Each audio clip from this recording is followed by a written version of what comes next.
മഹാലക്ഷ്മി സീരിയലിൻ്റെ പുതിയൊരു എപ്പിസോഡിൻ്റെ പ്രമുഖ വിശേഷങ്ങളിലേക്ക് എല്ലാവർക്കും സ്വാഗതം.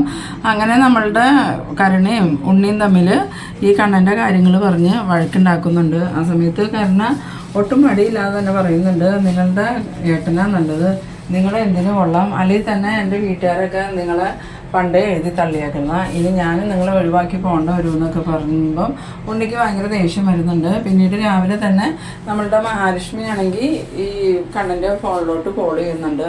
ആ സമയത്ത് കണ്ണൻ മഹാലക്ഷ്മി ഒരിക്കൽ കാണിയും അതുപോലെ മഹാലക്ഷ്മിനെയും അനന്തൂനെയൊക്കെ കാണുന്നുണ്ട്. ഈ സമയത്ത് തന്നെയാണ് നമ്മളുടെ കരുണയും ദുർഗയും കൂടി കണ്ണനെ കണി കാണിക്കാനായിട്ട് വരുന്നത്. കരുണയാണെങ്കിൽ ഭയങ്കര സന്തോഷത്തോടു കൂടിയാണ് വരുന്നത്.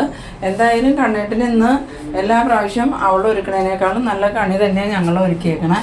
കണ്ണേട്ടിന് ഇത് കണ്ണ് തുറക്കെന്നൊക്കെ പറഞ്ഞ് ദുർഗ പറയുമ്പം കണ്ണൻ കണ്ണ് തുറന്ന് കണി കാണുന്നുണ്ട്. എന്നിട്ട് എങ്ങനെയുണ്ട് മോനെ ഇന്നത്തെ കണിയെന്ന് ചോദിക്കുമ്പോൾ ആ കണി കുഴപ്പമില്ലാമേ, ഞാൻ കണ്ടത് ഏറ്റവും നല്ല കണിയാണെന്ന് പറയുന്നുണ്ട്. ആ സമയത്ത് കരുണയ്ക്കും ദുർഗയ്ക്കും ഭയങ്കര സന്തോഷമാവുന്നുണ്ട്.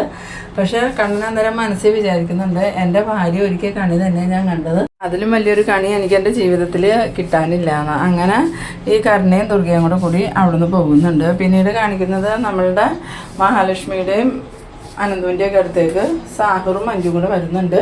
നേരത്തെ തന്നെ കണ്ണനും മഹാലക്ഷ്മിയൊക്കെ മഞ്ജുവിനോട് പറഞ്ഞിട്ടുണ്ടായിരുന്നു വിഷുവിന് സദ്യ ഈ അനന്തുവിൻ്റെ വീട്ടിൽ നിന്ന് കഴിക്കാമെന്ന്. അങ്ങനെ മഹാലക്ഷ്മീനെ കാണാനും കൂടെ വേണ്ടിയിട്ട് ഈ സാഹറും മഞ്ജു വരുന്ന സമയത്ത് മഞ്ജു പറയുന്നുണ്ട്, ഏടത്തി എന്താ ഇതുവരെ ഒരുങ്ങിയില്ലേന്ന് ചോദിക്കുമ്പം, ഇല്ല മഞ്ജു, നമുക്ക് രണ്ടുപേർക്കും കൂടി അമ്പലത്തിൽ പോകാമെന്ന് കരുതി ഞാൻ നീ വരാൻ വേണ്ടി നോക്കി നിൽക്കുമായിരുന്നു എന്ന് പറയുമ്പം മഞ്ജു പറയുന്നുണ്ട്, എന്നാൽ ഏടത്തി വേഗം ഒരുങ്ങ്, അപ്പോൾ കണ്ണേട്ടൻ അങ്ങോട്ട് വരുമെന്ന് ചോദിക്കുമ്പം കണ്ണേട്ടൻ അമ്പലത്തിലേക്ക് വരാമെന്ന് പറഞ്ഞിട്ടുണ്ട്, എന്തായാലും നമുക്ക് വേഗം തന്നെ അമ്പലത്തിലേക്ക് പോകാം. അങ്ങനെ ലേഖയോട് അമ്പലത്തിൽ വരണ്ടോന്ന് ചോദിക്കുമ്പോൾ ലേഖ പറയുന്നുണ്ടില്ല, നിങ്ങൾ രണ്ടുപേരും അമ്പലത്തിൽ പോയിട്ട് പോവാം, അപ്പോഴേക്കും ഞാൻ അനന്തവട്ടനും കൂടി ചേർന്ന് സദ്യയൊക്കെ ഒരുക്കി വയ്ക്കുകയാണ്. ഇതേ സമയം നമ്മളുടെ സാഹറും അനന്തും കൂടി ഇരുന്ന് സംസാരിക്കുന്നുണ്ട്. അനന്ത് സാഗറിനോട് പറയുന്നുണ്ട്, കണ്ണനെയും മഹാലക്ഷ്മിനെയും ആ ഉണ്ണിക്ക് എന്തോ സംശയമുണ്ട്, അവൻ്റെ പെരുമാറ്റമൊക്കെ സംശയമുള്ള പോലെയെന്നാണ് പറഞ്ഞതെന്ന് പറയുമ്പോൾ സാഗർ പറയുന്നുണ്ട്, അവനെ സൂക്ഷിക്കണം അനന്ത് സാറ്, അവനെ എപ്പോൾ വേണമെങ്കിലും ചതിക്കാം, ആ മേഘന ഇപ്പോൾ കിടപ്പിലായതുകൊണ്ടാണ്, ഇല്ലെങ്കിൽ നമ്മൾ കൂടുതൽ പേടിക്കണമായിരുന്നു, പക്ഷേ ആ മേഘനേക്കാളും അപകടകാരിയാണ് ഉണ്ണിന്ന് അനന്ത് പറയുമ്പോൾ സാഗർ പറയുന്നുണ്ട്, അത് സാറ് പറഞ്ഞത് നേരെ, അവൻ്റെ മനസ്സിലൊക്കെ ദുഷ്ടത മാത്രമേ ഉള്ളൂ, കണ്ണൻ സാറിനെയും മഹാലക്ഷ്മിനെയും അപായപ്പെടുത്താനാവാൻ നോക്കുള്ളൂ, എന്തായാലും മഹാലക്ഷ്മി പ്രസവിക്കണവരെയും മഹാലക്ഷ്മിയെ നമ്മൾ നല്ലോണം ശ്രദ്ധിക്കണം.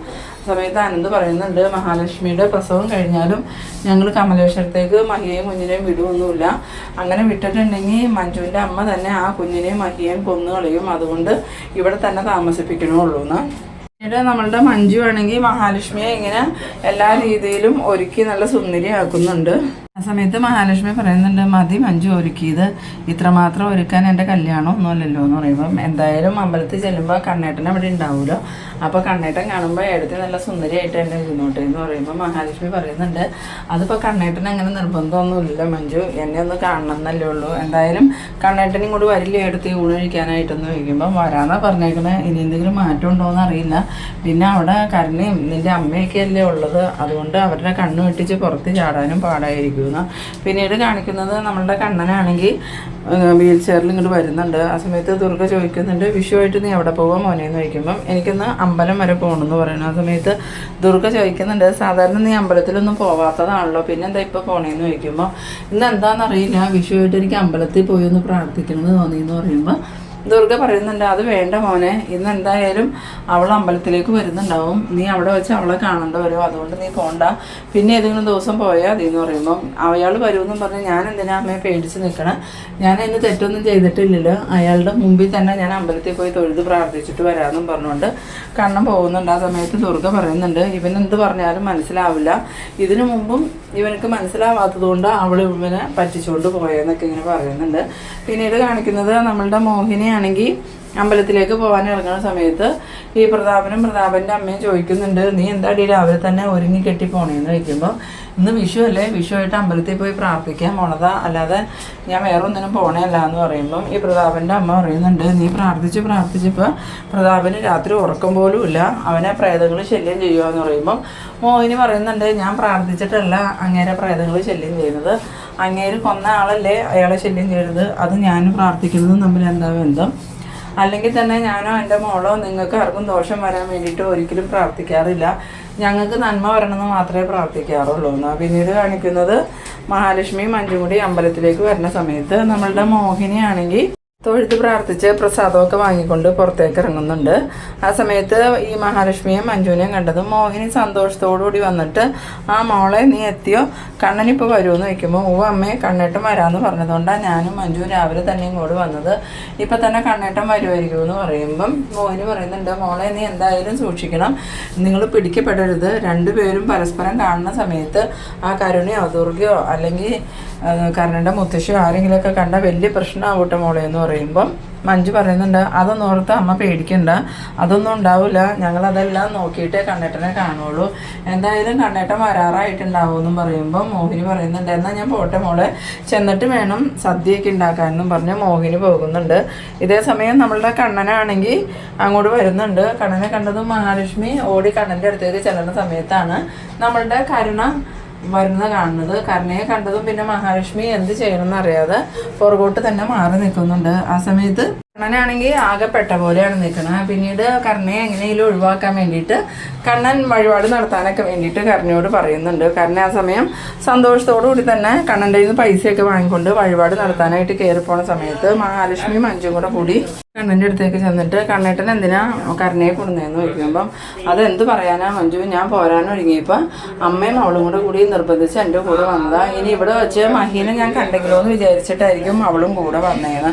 ആ സമയത്ത് മഹാലക്ഷ്മി ചോദിക്കുന്നുണ്ട് ഇനിയിപ്പോൾ കണ്ണേട്ടൻ എങ്ങനെയാണ് ഞങ്ങളുടെ കൂടെ അനന്തുവേട്ടൻ്റെ വീട്ടിലോട്ട് വരാമെന്ന് ചോദിക്കുമ്പം എന്തെങ്കിലും പറഞ്ഞ് അവളെ ഒഴിവാക്കണം, ഇല്ലെങ്കിൽ അവളുടെ വീട്ടിൽ കൊണ്ടുവന്ന് വിട്ടിട്ട് ഞാൻ വരാമെന്നൊക്കെ പറയുന്നുണ്ട്. പിന്നീട് നമ്മളുടെ കരുണയാണെങ്കിൽ അകത്തേക്ക് പോയിട്ട് സന്തോഷത്തോടു കൂടി തന്നെ ഇങ്ങനെ പ്രാർത്ഥിക്കുന്നുണ്ട്. എൻ്റെ ആഗ്രഹങ്ങളൊക്കെ ഇപ്പോഴാണ് നടന്നത്, കണ്ണേട്ടനും മഹാലക്ഷ്മിയും തമ്മിൽ പിരിഞ്ഞതോടുകൂടി എനിക്ക് സന്തോഷമായി, എനിക്കിതിലും വലിയ സന്തോഷമൊന്നും കിട്ടാനില്ല എന്ന്. ഈ സമയത്ത് കരുണ ഇങ്ങനെ പ്രാർത്ഥിച്ച് നിൽക്കുമ്പോൾ തന്നെ കണ്ണനും മഹാലക്ഷ്മിയും മഞ്ജുവും കൂടി ഭഗവാന് മുന്നിൽ നിന്ന് തൊഴുത് പ്രാർത്ഥിക്കുന്നുണ്ട്. കണ്ണനാണെങ്കിൽ പ്രാർത്ഥിക്കുന്നത് മഹിക്കും കുഞ്ഞിനും ഒരാപത്തും വരരുത്, എൻ്റെ കുഞ്ഞിനെ കാത്തോളണേന്നൊക്കെ തന്നെയാണ്. ഈ സമയത്ത് ആ ദിവ്യയായ ഒരു അമ്മ ഇവരെ കണ്ടുകൊണ്ട് ഇങ്ങനെ മാറി നിന്ന് മനസ്സിൽ വിചാരിക്കുന്നുണ്ട് മഹാലക്ഷ്മിക്കും കണ്ണനും കുഞ്ഞിനും ഒരാപത്തും വരില്ല, ദൈവിക ചൈതന്യമുള്ള കുഞ്ഞ് തന്നെ നിങ്ങൾക്ക് ജനിക്കും, അതൊന്നും ഓർത്ത് എൻ്റെ മക്കൾ പേടിക്കണ്ടാന്ന്. അങ്ങനെ കണ്ണനാണെങ്കിൽ ഈ കരുണ എന്നെ കണ്ടതും മഹാലക്ഷ്മിയോട് പറയുന്നുണ്ട് നിങ്ങൾ എന്തായാലും മാറി നിന്നോ, കരുണ വരുന്നുണ്ട്, ഞാൻ അവളെയും കൊണ്ട് വീട്ടിൽ പോയിട്ട് അവളെ അവിടെ ആക്കിയിട്ട് അനന്തുവിൻ്റെ വീട്ടിലേക്ക് വന്നേക്കാന്ന്. അങ്ങനെ കണ്ണനും കരുണയും കൂടി സന്തോഷത്തോടു കൂടി കാറിൽ കയറി പോകുന്നുണ്ട്. ഈ സമയം മഞ്ജു പറയുന്നുണ്ട് എന്നാലും ഏടത്തിയുടെ അനിയത്തി എന്തൊരു സാധന, ഏടത്തിയെ കണ്ണേട്ടൻ ഉപേക്ഷിച്ചു എന്ന് അറിഞ്ഞപ്പോൾ കണ്ണേട്ടനോട് എന്തൊരു സ്നേഹം, അല്ലെങ്കിൽ കണ്ണേട്ടൻ്റെ മുഖത്ത് നോക്കി എപ്പോഴും ആക്ഷേപിച്ചുകൊണ്ടിരുന്നവളാ കരുണ എന്ന് പറയുമ്പോൾ മഹാലക്ഷ്മി പറയുന്നുണ്ട് കരുണയുടെ അച്ഛനും മുത്തശ്ശിയും ആഗ്രഹിക്കുന്നത് എൻ്റെ നാശം മാത്രം, എന്തായാലും ഞങ്ങൾ നടത്തുന്ന ഈ നാടകം അവൾ അറിഞ്ഞിട്ടുണ്ടെങ്കിൽ ആ നിമിഷം അവൾ ഉണ്ണിയെ വേണ്ടെന്ന് വെച്ച് വീട്ടിലോട്ട് തിരിച്ചു പോകുന്നു. പിന്നീട് കാണിക്കുന്നത് നമ്മളുടെ സാറും അനന്തും എല്ലാവരും ഈ മഹാലക്ഷ്മിനെയും മഞ്ജുവിനെയും കണ്ണനെയൊക്കെ പ്രതീക്ഷിച്ചിങ്ങനെ ഇരിക്കുകയാണ്. ആ സമയത്ത് അങ്ങോട്ടേക്ക് മാർക്കോയും ലോപ്പസും വരുന്നുണ്ട്. മാർക്കോയും ലോപ്പസും വന്നതും ചോദിക്കുന്നുണ്ട് കണ്ണൻ സാറ് എത്തിയില്ലേന്ന്. ആ സമയത്ത് അനന്ത് പറയുന്നുണ്ട് കണ്ണൻ വരാമെന്ന് പറഞ്ഞിട്ടുണ്ടായിരുന്നു, ഇനിയിപ്പോൾ എന്തെങ്കിലും തടസ്സം ഉണ്ടോയെന്നൊന്നും അറിയില്ല, എന്തായാലും ഇപ്പം തന്നെ എത്തുമായിരിക്കും, സദ്യ കഴിക്കാൻ എന്തായാലും വരുമെന്ന് തന്നെയാണ് പറഞ്ഞേക്കണേന്ന്. ആ സമയത്താണ് മഹാലക്ഷ്മി മഞ്ജു അങ്ങോട്ട് വരുന്നത്. സമയത്ത് മാർക്കോനെ ലോപ്പസിനെയൊക്കെ കണ്ടിട്ട് മഹാലക്ഷ്മിക്ക് ഭയങ്കര സന്തോഷമാവുന്നുണ്ട്. മഹാലക്ഷ്മി വേഗം തന്നെ അകത്തേക്ക് കയറി പോയിട്ട് വിഷു കൈനീട്ടമായിട്ട് വരുന്നുണ്ട്. അങ്ങനെ മാർക്കോയ്ക്കും ലോപ്പസിനൊക്കെ മഹാലക്ഷ്മി വിഷു കൈനീട്ടം കൊടുക്കുന്ന സമയത്ത് മാർക്കോ അത് വാങ്ങിയിട്ട് സന്തോഷത്തോടു കൂടി ഇങ്ങനെ നിൽക്കുന്നുണ്ട് കേട്ടോ. ഇതേ സമയം നമ്മളുടെ കണ്ണനും കരുണയും കൂടി കമലേശ്വരത്ത് ചെന്നതും ദുർഗ വന്നിട്ട് പറയുന്നുണ്ട് എന്തായാലും നിങ്ങൾ പ്രാർത്ഥിച്ചിട്ടൊക്കെ വന്നില്ലേ, ഉണ്ണീനെ കൊണ്ടുപോകാണ്ടിരുന്ന എന്താണെന്ന് ചോദിക്കുമ്പോൾ കരുണ പറയുന്നുണ്ട് അതെങ്ങനെയാണ്, ഉണ്ണി കമലേശ്വരത്തിന് തലയ്ക്ക് ഓളം കയറിയിരിക്കുകയല്ലേ, അതുകൊണ്ട് ഞാൻ അയാളെ വിളിക്കാതിരുന്നത്, എന്തായാലും ഞാൻ അയാൾക്ക് പോയി പ്രസാദം കൊടുത്തിട്ട് വരച്ചതും പറഞ്ഞ് റൂമിലേക്ക് പോകുന്നുണ്ട്. ആ സമയത്ത് കരുണ റൂമിൽ ചെല്ലുമ്പോൾ ഉണ്ണിയാണെങ്കിൽ ഇങ്ങനെ എന്തൊക്കെയാണ് ആലോചിച്ചിരിക്കുകയാണ്. അന്നേരം കരുണ ചോദിക്കുന്നുണ്ട് നിങ്ങളുടെ സംശയം ഇതുവരെ തീർന്നില്ലേ, ഞാനും കണ്ണേട്ടനും അമ്പലത്തിൽ പോയി തൊഴുത് പ്രാർത്ഥിച്ചിട്ട് വന്നതാ, ഇപ്പം എനിക്കുണ്ടായ ഒരു സന്തോഷം എന്ന് പറഞ്ഞാൽ നിങ്ങൾക്കത് മനസ്സിലാവില്ല, ഞാൻ ഇത്രയും സന്തോഷം ഒരിക്കലും അനുഭവിച്ചിട്ടില്ല, എന്തായാലും നിങ്ങളുടെ ഏട്ടനാ നല്ലതെന്ന് പറയുമ്പം ഈ ഉണ്ണിക്ക് ദേഷ്യം വന്നിട്ട് ഉണ്ണി ചോദിക്കുന്നുണ്ട് എന്നാൽ പിന്നെ നിനക്ക് അയാളെ പോയി കെട്ടാൻ പാടില്ലേ എന്ന് ചോദിക്കുമ്പം അതിനും എനിക്ക് കുഴപ്പമൊന്നുമില്ല, എന്തായാലും അയാൾ എഴുന്നേറ്റ് നടക്കില്ല എന്നുള്ളൊരു കുഴപ്പം മാത്രമേ അയാൾക്കുള്ളൂ, അല്ലാതെ നിങ്ങളെ കൂട്ട് ബുദ്ധിയും ബോധവും ഇല്ലാത്തതൊന്നുമല്ല, കണ്ണേട്ടൻ്റെ കാല് ചലിക്കൂലെങ്കിലും കണ്ണേട്ടൻ്റെ തലയിൽ ആൾതാമസം ഉണ്ടെന്ന്, എന്നാൽ നീ അയാളെ പോയി കല്യാണം കഴിച്ചോടി, എന്നിട്ട് ചേച്ചി എന്തായാലും ഉപേക്ഷിച്ച് പോയില്ലേ എന്ന് പറയുമ്പോൾ കരുണയാണെങ്കിൽ ദേഷ്യത്തോടു കൂടി ഉണ്ണിയോട് പറയുന്നുണ്ട്, എന്നെ കൊണ്ട് ഒന്നും പറയിപ്പിക്കരുത്, അല്ലെങ്കിൽ തന്നെ എൻ്റെ അച്ഛനും മുത്തശ്ശിയും എല്ലാവരും നിങ്ങളെ എഴുതി തള്ളിയേക്കണേ. ഞാനും നിങ്ങളെ വലിയ വിലയൊന്നും കൽപ്പിച്ചിട്ടില്ല. പിന്നെ വിവാഹം കഴിച്ചു പോയല്ലോ എന്ന് കരുതിയാണ് ഞാൻ നിങ്ങളുടെ കൂടെ ജീവിക്കുന്നത്. അതും ഇപ്പം എനിക്ക് വേറെ പല കാര്യങ്ങളും ചിന്തിക്കേണ്ടതുണ്ട്, അല്ലെങ്കിൽ ഞാൻ പണ്ടേ നിങ്ങളെ കളഞ്ഞിട്ട് പോയേനെ. ആ സമയത്ത് ഇങ്ങനെ ഉണ്ണി സംശയത്തോടുകൂടി ഇങ്ങനെ ആലോചിക്കുന്നുണ്ട്, ഇവളെന്തോ കാര്യം എന്നിൽ നിന്ന് മറയ്ക്കുന്നുണ്ട്, അല്ലെങ്കിൽ ഇവൾ ഒരിക്കലും ഇങ്ങോട്ട് തിരിച്ചു വരാൻ സാധ്യതയില്ല.